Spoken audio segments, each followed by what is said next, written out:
It's become all the rage in Christian circles to present the Messiah as a woke social justice warrior. To lean into this crowd-friendly lie, pastors routinely misquote Scripture and take words out of context to show Jesus as a card-carrying Marxist.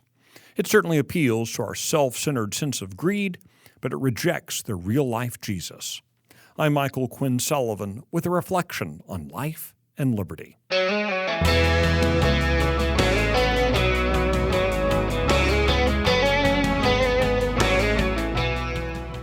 One can only make the case that Jesus was opposed to wealth by completely and willfully ignoring both the words of the Bible and the reality of the era in which he lived.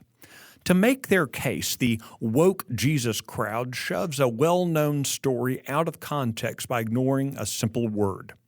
The story you hear is that a rich young man approached Jesus and was told he had to give away everything to go to heaven. Okay, you know the rest. Well, one word, often ignored, provides crucial context. That word is ruler. The Bible describes the young man as a rich young ruler. This is critical. This wasn't the son of a businessman. No, this is someone whose family profited off the governing mistreatment of the people at the temple, the place where Jesus would later overturn the temples of those men preying on the people with the full approval of the governing elite. For a modern approximation, think of Hunter Biden. You know, a guy with no marketable skills or talent, yet whose family is insanely wealthy because daddy has been immorally amassing wealth through political largesse his entire adult life. Like Hunter Biden, wealth and political status were intertwined for the rich young man in the New Testament story. This young man wasn't a ruler because he was rich. He was rich because he was from a family of self-serving rulers. Self-serving, he was told to give away everything that served him in his lifestyle, and he apparently chose not to. For those who push the Jesus hates wealth line, there's also the subtle problem of geographic context. On this count, I highly recommend Jerry Bauer's excellent book, The Maker versus the Takers, What Jesus Really Said About Social Justice and Economics.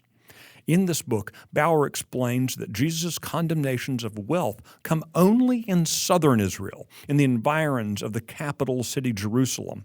There, all the personal wealth is concentrated in the political leaders. Like Washington, D.C., Jerusalem was a company town, and the business was fleecing the citizenry.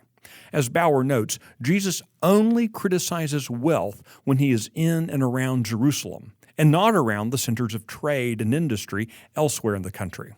Consider the city of Zipporah in northern Israel, archaeological ruins dating to the 200 years before and after Jesus' birth show a very wealthy city, rivaling Jerusalem and most anywhere in the Roman Empire. It's just a few miles from Nazareth, but Jesus never criticizes the wealth there. Lastly, we know also that Jesus was surrounded and supported by some very wealthy people. The sisters, Mary and Martha, were exceedingly wealthy, owning a home that could accommodate Jesus and the disciples, for example. Toward the end of the Gospels, we find this same Mary owning perfume worth a year's salary. This wealthy, influential woman was later allowed to be a witness to his resurrection. Again and again, we find Jesus was surrounded by and comfortable with wealth, but it was wealth generated by people who worked hard and served others. His condemnations of wealth were universally directed at the ill-gotten gains of people abusing their positions of trust and power. Like Jesus, we must absolutely condemn those men and women today who use the power of government to enrich themselves. But also, like Jesus, we should celebrate those who have done well by providing goods and services valuable to their peers. I'm Michael Quinn Sullivan. Thanks for listening.